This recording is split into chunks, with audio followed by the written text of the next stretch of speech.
17+8 tuntutan rakyat mengemuka pasca aksi unjuk rasa besar-besaran beberapa waktu lalu. Tidak hanya turun langsung seperti mahasiswa, tren tuntutan rakyat yang disuarakan melalui platform digital ini juga mulai menggema. Jika berbicara tenggat waktu, publik mendesak pemerintah untuk memenuhi 17+8 tuntutan rakyat yang paling lambat hari Jumat besok. Mampukah pemerintah baik eksekutif maupun legislatif memenuhi permintaan publik tersebut? Kita akan bahas dengan sejumlah narasumber yang sudah bergabung di sambungan daring. Salah satunya di antaranya ada inisiator kampanye 17+8 tuntutan rakyat sekaligus juga co-founder dari Think Policy, Anita Firseli Utabi. Selamat pagi Mbak Afu. Selamat pagi, terima kasih sudah diundang. Sama-sama Mbak Afu. Kemudian ada juga yang hadir melalui sambungan daring, pakar komunikasi politik Universitas Padjadjaran Bandung, Kunto Adi Wibowo. Selamat pagi Mas Kunto. Selamat pagi Mas, apa kabar? Dan juga sudah bergabung bersama kami saudara anggota Komisi 2 DPR RI fraksi Partai Golkar Ahmad Doli Kurnia. Selamat pagi Bang Doli. Selamat pagi, Assalamualaikum warahmatullahi wabarakatuh. Waalaikumsalam Bang Doli. Saya mau ke Mbak Afu dulu. Mbak Afu ini kan 17+8, 17-nya tenggat waktunya seminggu, yang mana deadline-nya besok gitu ya. Kalau Anda melihat mungkin perkembangan terkini yang sudah terjadi beberapa saat terakhir ini terkait dengan DPR bertemu mahasiswa, kemudian ada juga sejumlah tuntutan yang dijawab gitu ya, salah satunya soal tunjangan. Anda melihatnya seperti apa? Optimis nggak 17-nya ini bisa dipenuhi semua besok gitu? Ya, kami ketika menyusun 17+8 itu memang sudah memperkirakan bahwa yang 17 pertama itu harus atau bisa dilakukan dalam 1 minggu. Ketika karyawan rakyat, dalam hal ini anggota DPR, menyampaikan bahwa mereka akan melakukan, itu kan belum melakukan. Jadi kalau dari kami di titik ini sama saja belum ada progres yang terjadi karena sejauh ini baru disampaikan bahwa akan dilakukan. Kami akan terus mengawal, terus memantau gitu ya, memastikan bahwa dari 17 checklist ini kita lihat mana yang sebenarnya sudah dilakukan sampai hari Jumat. Karena kalau memang para pemimpin itu siap untuk melakukan, sebenarnya sumber daya mereka sangat banyak untuk bisa melakukan itu dalam jangka waktu yang singkat gitu. Sudah diperkirakan ketika disusun. Jadi kami minta dalam 2 hari ini kalau memang ada niat untuk melakukan atau mendengar rakyat dan melakukan tuntutan itu, maka tolong dilakukan gitu. Kalau misalnya tidak, maka by besok kita sebagai rakyat sudah tahu arah pemerintah sebenarnya kemana sebagai orang yang harusnya memenuhi tuntutan kami. Oke Mbak Afu, tapi kan kemudian ada kemarin kita lihat bersama-sama pimpinan DPR RI bertemu dengan mahasiswa sudah menyampaikan sejumlah aspirasi mereka, kemudian ditanggapi dengan sejumlah poin-poin yang disebutkan soal tunjangan akan dihapuskan, yang soal perumahan, kemudian akan moratorium ke luar negeri gitu ya untuk anggota DPR, kemudian ada juga beberapa pernyataan lainnya. Anda melihat ini juga sebagai tanda-tanda atau lagi-lagi tadi Anda butuhnya ya kapan dilakukannya, ini baru akan dan akan? Ya, kami rasa sampai kita bisa melihat apa yang diomongkan itu tertuang di dalam bentuk-bentuk formal, maka perjuangannya belum selesai. Jadi oke, ini ke arah yang tepat, mungkin kita setidaknya ada progres yang terjadi gitu ya, tapi kami ingin memastikan bahwa secara formal memang itu dilaksanakan. Selain itu yang tidak kalah penting Mas, sebenarnya dari daftar 17 itu yang DPR perlu pegang atau bantu dorong bukan hanya daftar yang menjadi tanggung jawab mereka, tapi 14 daftar lainnya yang sebenarnya adalah tugas institusi lain, tapi DPR punya kekuasaan atau punya hak gitu ya untuk sebagai wakil kita juga mengingatkan institusi-institusi lain di dalam proses ini. Jadi kami minta juga DPR bisa menjadi perwakilan kami dalam mendorong kepada institusi lain yang dituliskan di situ, baik itu Kementerian Sektor Ekonomi, kemudian juga institusi-institusi lain yang ada di situ. Oke baik, saya ke Bang Doli. Bang Doli, Anda sudah melihat belum sih terkait dengan 17+8 tuntutan rakyat yang disampaikan oleh Mbak Afu dan juga kawan-kawan sendiri? Saya sudah lihat, saya sudah baca, saya juga sudah mencoba mengclustering gitu ya. Pertama saya memberikan apresiasi, saya kira tuntutan 17+8 itu bagus semuanya, ya tidak ada yang salah. Dan itu semua kira kalau dilaksanakan sangat baik untuk kemajuan dan pembangunan bangsa Indonesia, terutama untuk kepentingan rakyat gitu. Nah saya mau satu-satu. Pertama saya kira saya mau memberikan aksentuasi ya, terutama kepada pihak kepolisian. Mungkin teman-teman kan sekarang udah bisa dilihat ya, bisa dibedakan mana teman-teman yang memang betul-betul atau masyarakat yang murni menyampaikan aspirasi untuk kepentingan rakyat bangsa dan negara kita, mana yang dalam tanda petik terindikasi misalnya menumpang dan kemudian menjadi provokator dan kemudian membuat kerusuhan. Nah, itu kan dua hal yang berbeda.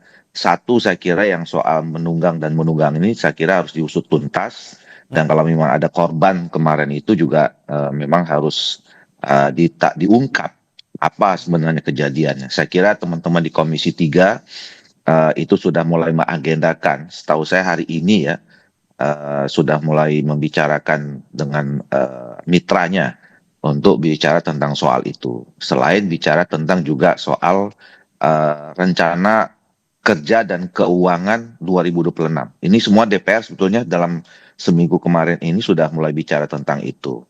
Nah, kemudian yang kedua, saya kira juga teman-teman aktivis, teman-teman mahasiswa terutama yang kemarin melakukan aksi itu, yang sekarang masih ditahan, saya kira sudah harus sudah segera harus dikeluarkan, ya.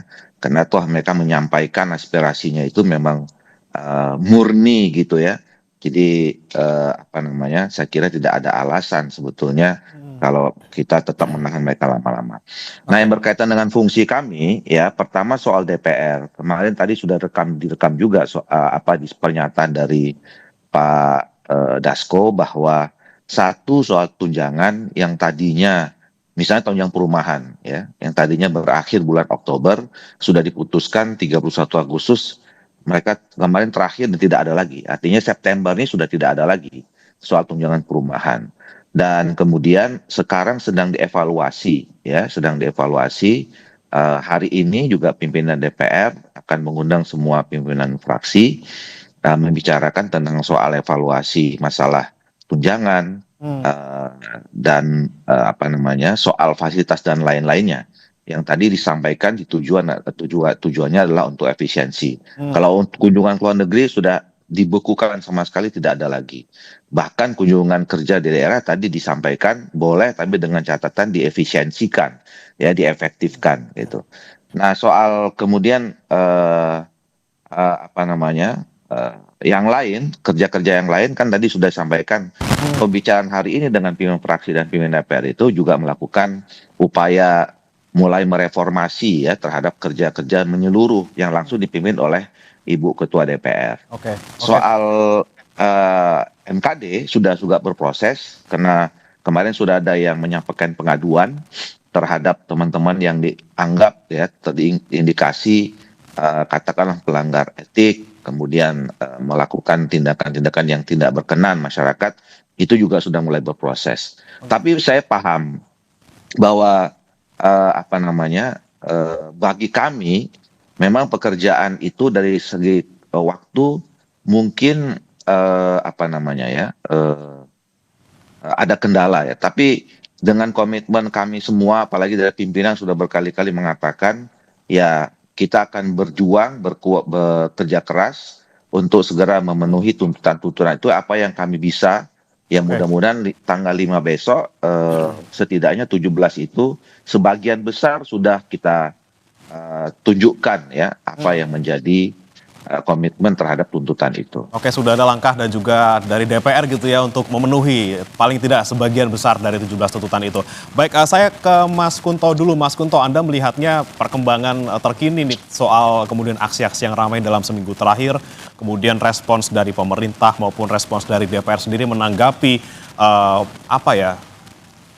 polemik ini gitu ya. Seperti apa komunikasi mereka dan juga seperti apa kemudian bisa menjawab apa yang menjadi tuntutan masyarakat? Ya, sebenarnya kan sangat disayangkan ketika pemerintah dan DPR di awal tidak terlalu responsif terhadap apa yang menjadi concern warga atau masyarakat gitu kan. Kalau misalnya DPR lebih responsif, pemerintah lebih responsif, tentu kita tidak perlu punya 8 korban jiwa yang sekarang sudah meninggal ini kan gitu. Jadi ini sangat disayangkan. Tapi paling tidak saya juga apresiasi kepada teman-teman yang sudah membuat tuntutan rakyat 17/8 ini. Dalam artian tuntutan ini sangat konkret. Tadi Bang Doli juga sudah bilang bahwa ini sesuatu yang menurut saya tidak simbolik. Karena dibuat dengan cara manajemen yang bagus gitu kan, dengan memperhatikan smart gitu kan, dia spesifik, dia terukur, dia kemudian bisa diraih dalam waktu tertentu gitu kan, dan dia relevan dengan apa yang jadi concern masyarakat hari ini gitu kan. Dan ini nggak simbolik dalam artian tidak seperti Tritura tahun 66 atau 6 tuntutan rakyat di reformasi 98 gitu. Ini terukur dan menurut saya harusnya juga bisa segera dilakukan oleh teman-teman di DPR, oleh Presiden, oleh TNI, oleh kepolisian. Dan memang strategis sekali fungsi DPR di sini karena dia sebagai mitra strategis juga kan dari kepolisian, TNI dan juga pemerintah. Tapi yang saya juga harus garis bawahi, ini yang tampaknya belum begitu responsif adalah partai politik gitu kan. Padahal kita tahu kekuatan partai politik adalah kekuatan yang penting di dalam DPR itu sendiri. Kita kan punyanya fraksi partai politik, gak setiap anggota di dalam DPR kemudian punya vote atau suara kan gitu. Jadi menurut saya ini juga yang perlu didorong selain DPR, dan saya juga apresiasi DPR kemarin sudah menerima wakil dari mahasiswa walaupun ada perdebatan ini mahasiswa yang mana ya. Sebagai rakyat saya pikir selama tuntutan mereka memang legitimate sesuai dengan tuntutan dan concern masyarakat, saya sih tidak melihat atau memecah atau mengotak-kotakan ini anasir atau elemen gerakan yang mana ya gitu. Jadi ini komunikasi yang menurut saya harus dibangun lebih kontinu, lebih sustainable, berkesinambungan gitu kan. Tidak hanya gara-gara 8 orang yang sudah meninggal kemarin, tapi ini memang harusnya jadi praktik good governance kita ke depannya gitu, Mas.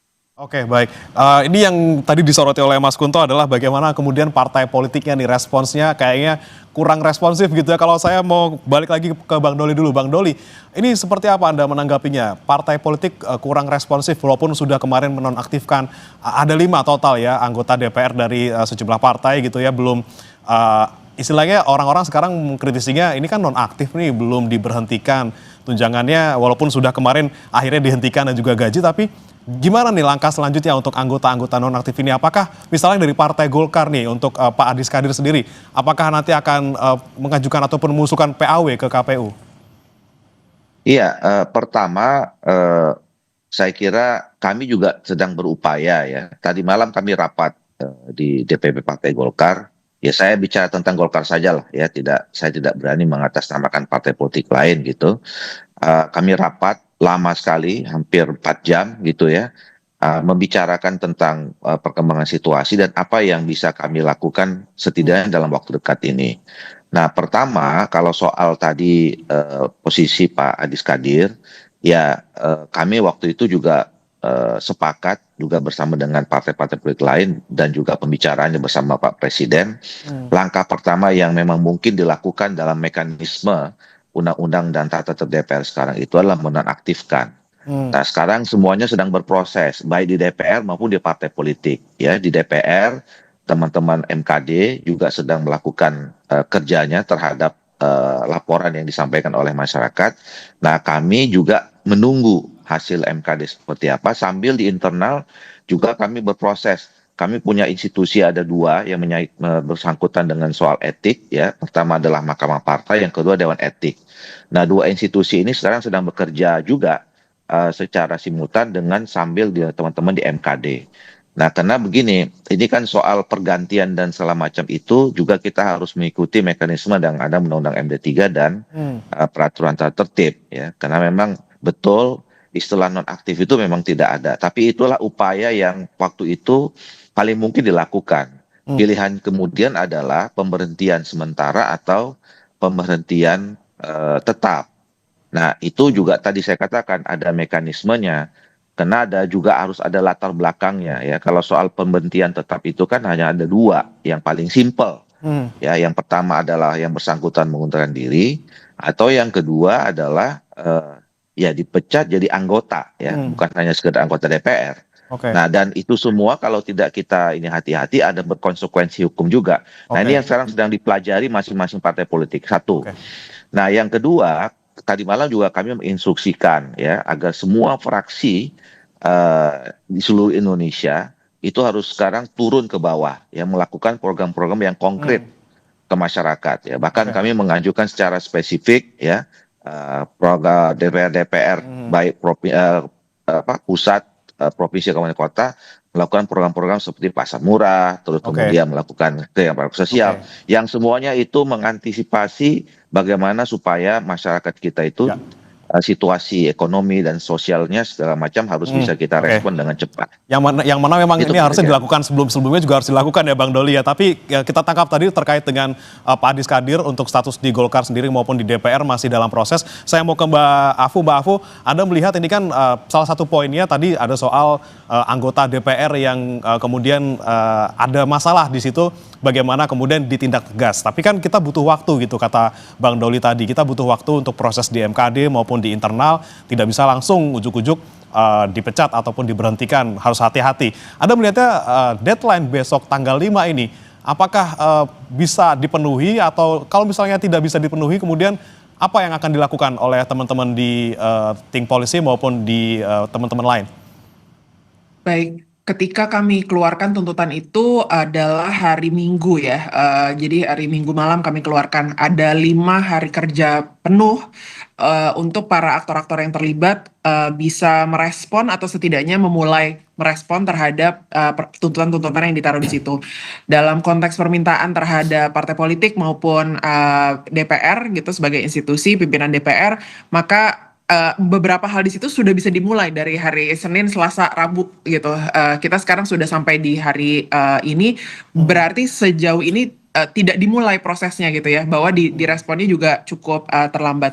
Setidak-tidaknya ini juga menunjukkan kecepatan kerja pemerintah dan kompetensi dari institusi-institusi dalam merespon. Kalau memang ingin merespon tapi telat melakukan. Nah, tapi dari yang kami pantau, yang bisa dilihat juga di 178tuntutanrakyat.id, dari 17 plus 8 permintaan itu, beberapa bahkan malah mundur gitu ya. Jadi misalnya ketika ada permintaan tentang menghentikan kekerasan aparat maupun yang berhubungan dengan pembebasan demonstran dan lainnya, yang kekerasan itu setelah tuntutan dikeluarkan bahkan masih terjadi di beberapa hari setelahnya gitu ya. Jadi malah mundur gitu. Dan malah ada beberapa demonstran baru yang tertangkap gitu. Jadi kami lihat ini kalau kita memberikan tugas kepada seorang karyawan, diberikan deadline, biasanya kan kita bisa melihat progresnya ya setidaknya. Kemudian deadline itu ya mungkin bisa kita update secara berkala. Tapi kalau misalnya memang arahnya sudah tidak ke sana, arahnya malah mundur, itu sudah merupakan bukti jelas atau jawaban dari pemerintah sebenarnya kan, bahwa mereka tidak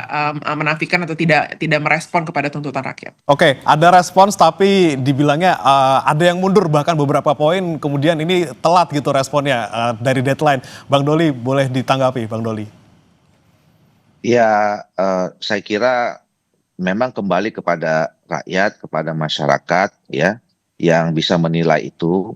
Kami berupaya semaksimal mungkin apa yang menjadi tuntutan itu untuk dilakukan. Ya, bahwa kemudian masih kurang tepat, kurang berkenan, dianggap kurang cepat gitu ya. Tidak ada masalah. Justru buat kami itu bagus sebagai pemicu yang tiap hari mengontrol kami untuk bekerja gitu ya. Mudah-mudahan apa yang disampaikan, hal-hal yang disampaikan seperti itu semakin memotivasi, memicu kami untuk kerja lebih serius dan sungguh-sungguh.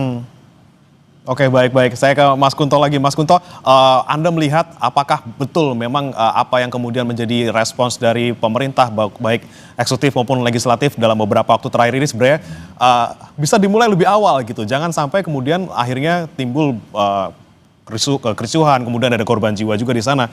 Sudah ada 10 orang yang disebutkan oleh Komnas HAM. Seperti apa seharusnya, Mas Kunto? Iya, ini kan selama ini konsolidasi yang terjadi adalah konsolidasi elit kan, Mas. Sejak tahun 2019, pemilu 2024, ini kan kita melihat bahwa yang terkonsolidasi adalah kekuatan-kekuatan elit baik partai politik, lalu juga elit di militer, elit di pengamanan, lalu juga bahkan presiden gitu. Jadi konsolidasi elit ini yang kemudian tampaknya mengabaikan atau tidak menghitung rakyat sebagai sesuatu yang penting kan gitu. Akhirnya yang terjadi ya seperti ini kan, ketika kita tidak menganggap orang lain atau tetangga kita penting, ya kita akan tenang-tenang aja, cuek-cuek aja kan Mas gitu. Nah, demonstrasi kemarin menurut saya seperti alarm penggugah ya, atau paling tidak mencubit para elit gitu. Dengan mencubit ini akhirnya kan elit sadar bahwa oh ya ada yang perlu kita perhatikan, walaupun ya perjuangannya nggak cukup dengan mencubit kan, kita harus ngobrol panjang, kita harus berdiskusi panjang, nggak cukup diselesaikan dengan seminggu demonstrasi atau 2 pekan demonstrasi, tapi juga harus ada kemudian kemauan dari pemerintah atau elit politik, DPR terutama, pemerintah, polisi, TNI untuk kemudian memberikan ruang bagi partisipasi yang bermakna kan gitu. Bahwa undang-undang yang dibuat oleh DPR harus melibatkan rakyat, dan itu harus dengan prinsip partisipasi yang bermakna kan gitu. Proses pengamanan polisian misalnya juga tidak bisa langsung dengan represi kan, atau dengan kekerasan, bahwa ada dialog, ada kemudian partisipasi yang bermakna, itu penting. Bahkan yang kemarin kita catat kan bagaimana Pak Presiden sendiri salah menginterpretasi undang-undang tentang demonstrasi, bahwa demonstrasi itu harusnya nggak berizin, hanya pemberitahuan, dan tidak ada dalam undang-undang itu harus pukul 18 selesai kan gitu. Ini kan juga menunjukkan bagaimana pemerintah kita tampaknya belum benar-benar concern dengan bagaimana rakyat bisa punya hak untuk menyampaikan aspirasinya. Ini ya masalah komunikasi di sana kita soroti, Mas Kunto, ya, terkait dengan kemudian bagaimana menyerap aspirasi masyarakat, bagaimana menangani konflik yang ada ataupun menangani situasi yang memanas di masyarakat saat ini. Tapi kemudian memang masih banyak hal-hal yang harus kita bahas lagi, saudara, terkait dengan tuntutan-tuntutan dari 17+8 ini, termasuk yang untuk jangka panjang. Ada RUU perampasan aset di sana, ada reformasi internal DPR secara menyeluruh. Kita akan bahas usai jeda berikut.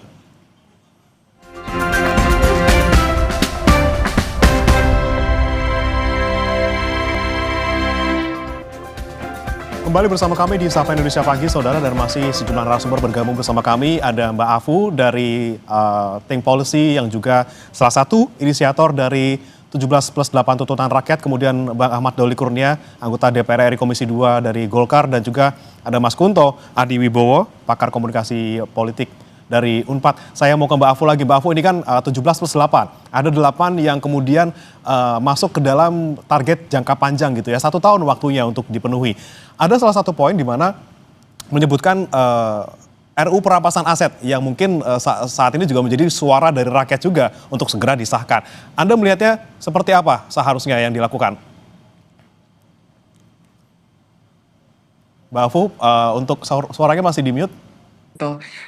Baik, terima kasih banyak. Jadi RUU perampasan aset ini adalah salah satu tuntutan jangka 1 tahun yang kami juga rasa perlu holistik ya dilihat. Jadi sebagai rancangan undang-undang memang dia berpotensi bermata pisau 2 gitu, dimana kalau kita tidak memiliki proses hukum yang kuat, yang independen, kita tidak punya KPK yang independen, undang-undang tipikor yang juga harus diperkuat gitu ya, diperjelas, diperbarui supaya tidak karet, maka sebenarnya undang-undang ini tidak bisa diburu-burukan juga gitu ya. Jadi harus memastikan bahwa ini holistik gitu ya dalam pelaksanaannya. Tapi dalam hal ini kemarin sudah disampaikan bahwa prosesnya dimulai, tapi memang menunggu memfinalisasi dulu RKUHP ya. Dan juga kalau misalnya sekaligus di dalam situ adalah undang-undang tipikor, kalau misalnya bisa diperkuat, diperjelas supaya tidak multitafsir dan sebagainya, itu perlu dilakukan dulu sehingga baru setelah itu RUU perampasan aset bisa menjadi bagian dari proses tersebut. Jadi makanya kami taruh di dalam bagian tuntutan yang 8 yang jangka menengah, bisa dibilang ya 1 tahun, agar prosesnya bukan sekedar diburu-buru tapi juga harus tepat gitu. Kita sudah lihat beberapa risiko ya dalam beberapa bulan belakang ini, di mana beberapa kasus meskipun masih tidak jelas atau pembuktiannya belum akurat, seperti kasus Tom Lembong misalnya, nanti jangan-jangan undang-undang perampasan aset ini bisa dijadikan sebagai senjata lain gitu. Jadi kita ingin memastikan bahwa ini juga hati-hati dan lagi-lagi holistik secara keseluruhan, harus dipikirkan juga institusinya dan undang-undang lain yang ikut mengatur. Oke, baik. Bang Doli, 1 tahun waktunya dari Mbak Afu dan juga kawan-kawan untuk bisa mengesahkan RUU perampasan aset. Dari DPR sendiri untuk fraksi Golkar seperti apa, dan juga fraksi lain mungkin kalau misalnya sudah ada suara, dan bagaimana, kapan akan bertemu dengan pemerintah membahas ini? Nah, ini yang menurut saya tadi di awal salah satu indikasi bahwa tuntutan 17+8 ini konkret cerdas dan kemudian terukur ya. Memang undang-undang perampasan aset ini saya setuju tidak bisa kita laksanakan buru-buru. Saya secara pribadi setuju dengan adanya undang-undang perampasan aset. Bahkan saya udah bicara sekitar 6 bulan yang lalu ya.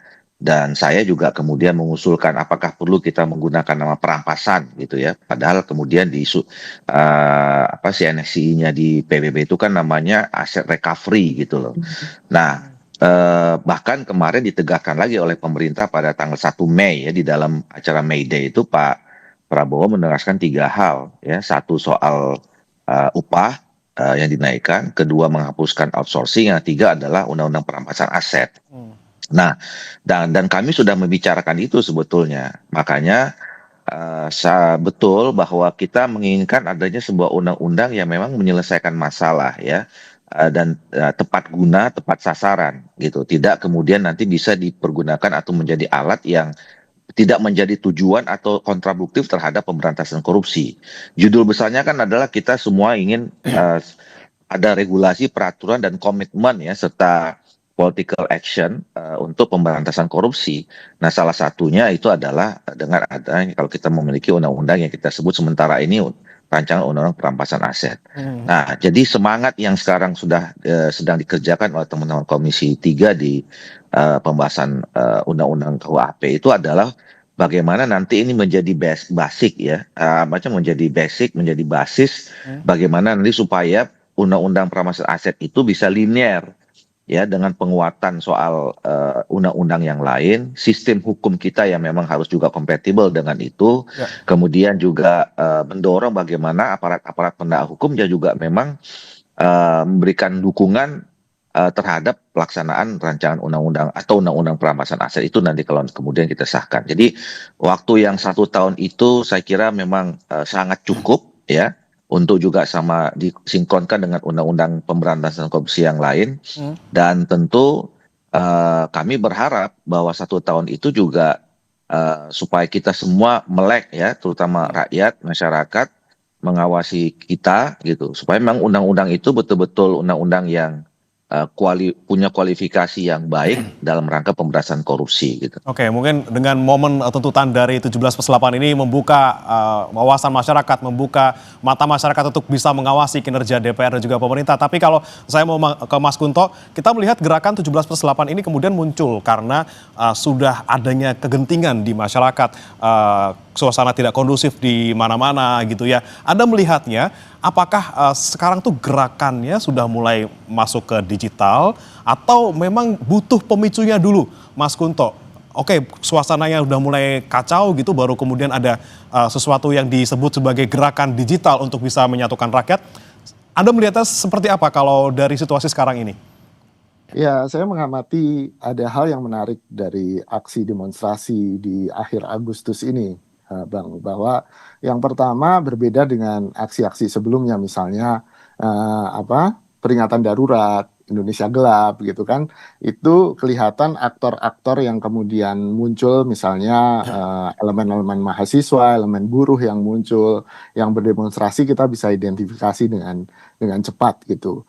Dalam bulan akhir Agustus ini, demonstrasi pertama tanggal 25 dan demonstrasi kedua tanggal 28, walaupun 28 ada serikat buruh yang awal ya, tapi kemudian kita sama sekali tidak bisa mengidentifikasi ini. Ini kayaknya semacam luapan kemarahan warga gitu, luapan kemarahan masyarakat. Jadi mereka tidak peduli elemen mana, tidak peduli apakah mereka mahasiswa miskin kota atau siapapun, akhirnya lebur di situ. Dan yang menarik adalah gerakan yang tidak terstruktur ini awalnya, kemudian dicoba ditangkap oleh teman-teman yang ada di dunia digital, di media sosial, mereka yang kelas menengah, yang punya pendidikan yang tinggi seperti Afu ini gitu, bahwa Kak Afu ini, bahwa kemudian mencoba kemudian mengkristalkan concern dari masyarakat. Dan menurut saya ya gerakan yang baik memang harus berkesinambungan, semua elemen memang harus berjalan kan begitu ya.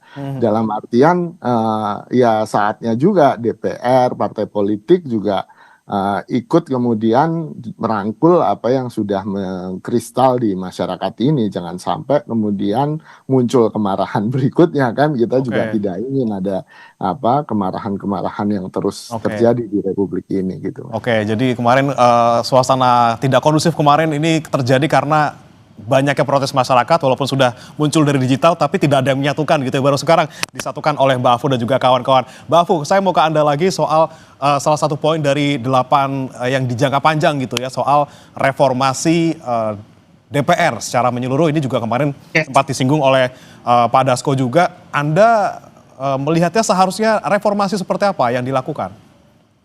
Iya, jadi beberapa hari ini kami melihat ada beberapa partai yang melakukan pernyataan juga ya di media sosial terhadap posisi mereka gitu, bahwa ingin memperbaiki termasuk di antaranya PKB, PKS dan juga Perindo, dan ditambah statementnya pimpinan DPR gitu ya. Nah, dalam kasus ini kami melihat bahwa sebenarnya solusi-solusi teknis seperti evaluasi tunjangan dan sebagainya itu memang adalah indikator-indikator yang penting, tapi memang yang kami inginkan itu reformasi yang jauh lebih mendalam dan lebih sistemik, di mana kami merasa rancangan atau revisi undang-undang pemilu yang diajukan oleh koalisi LSM bisa menjadi salah satu solusinya. Pertama, semuanya memang perlu dimulai dari pemilu lagi gitu ya. Bagaimana peran partai dalam merekrut calon-calon atau kandidat-kandidat anggota DPR yang kompeten, yang memang bisa melakukan tugasnya dalam berempati kepada rakyat, dalam melakukan tugasnya untuk menyuarakan apa yang rakyat inginkan, itu muaranya atau pintu masuknya, bahkan ya pintu masuknya itu ada di partai politik gitu ya. Jadi peran partai politik menjadi sangat sangat penting.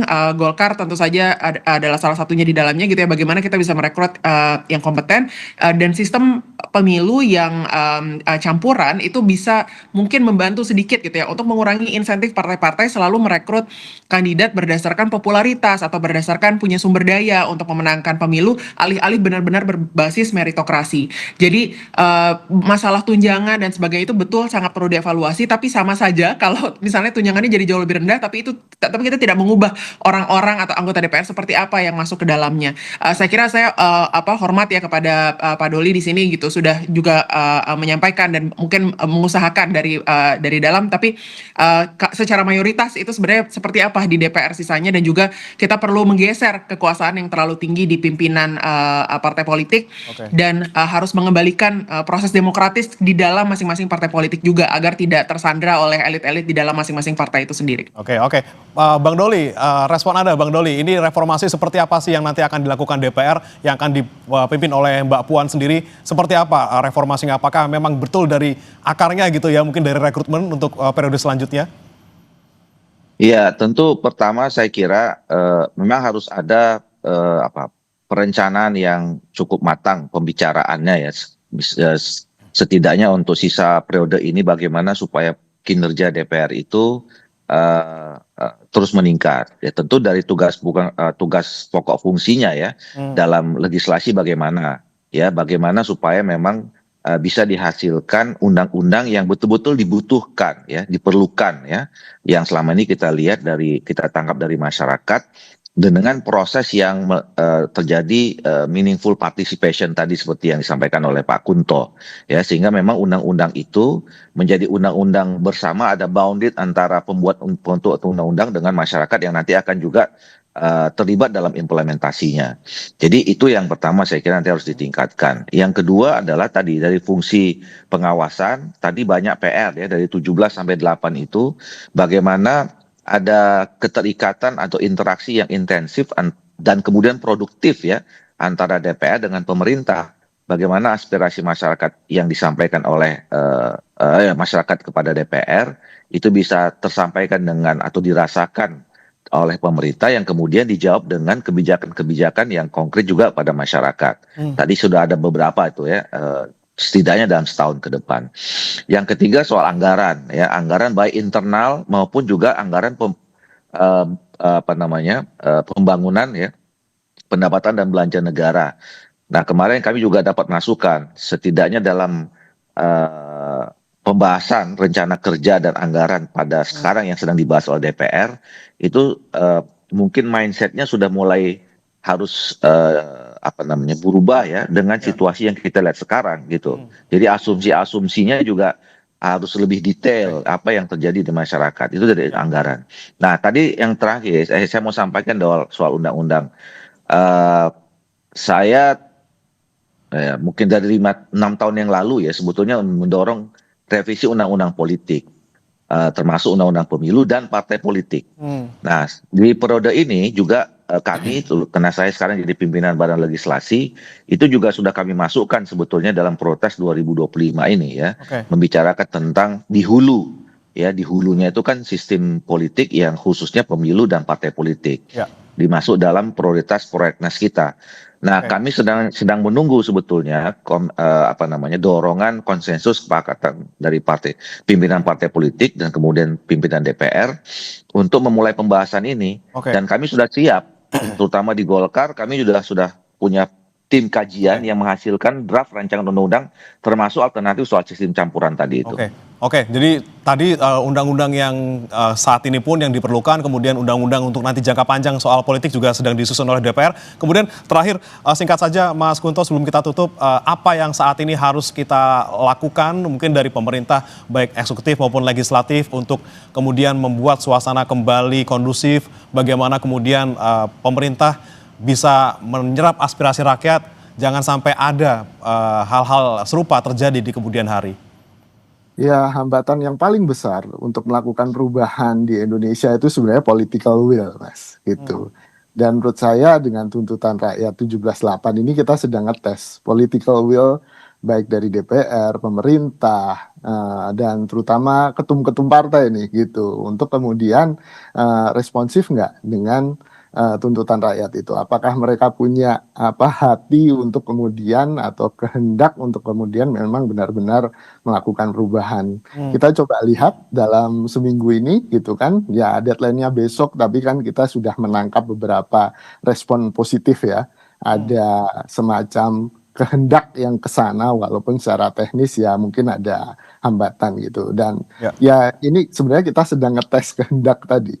Political will sebenarnya. Nah, ini yang mungkin perlu kita amati bersama sebagai masyarakat, kemudian kita juga bisa mengawasi bersama gitu. Kita nantikan political will dari berbagai pihak nih, baik pemerintah maupun juga partai politik. Juga Bang Doli kita nantikan tadi reformasi secara menyeluruh di DPR, mulai dari undang-undangnya, kemudian pengawasan dan juga anggaran kita nantikan, dan juga Mbak Futami, semoga 17+8 ini menjadi guidance